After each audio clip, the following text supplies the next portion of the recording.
Scholarship has its place, but sometimes that place is not in poetry. Listen to William Butler Yeats.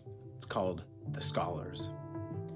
Bald heads forgetful of their sins, old, learned, respectable bald heads, edit and annotate the lines that young men, tossing on their beds, rhymed out in love's despair to flatter beauty's ignorant ear. All shuffle there, all cough in ink, all wear the carpets with their shoes, all think what other people think, all know the man their neighbor knows. Lord, what would they say, did their calulus walk that way? Subscribe for more poems.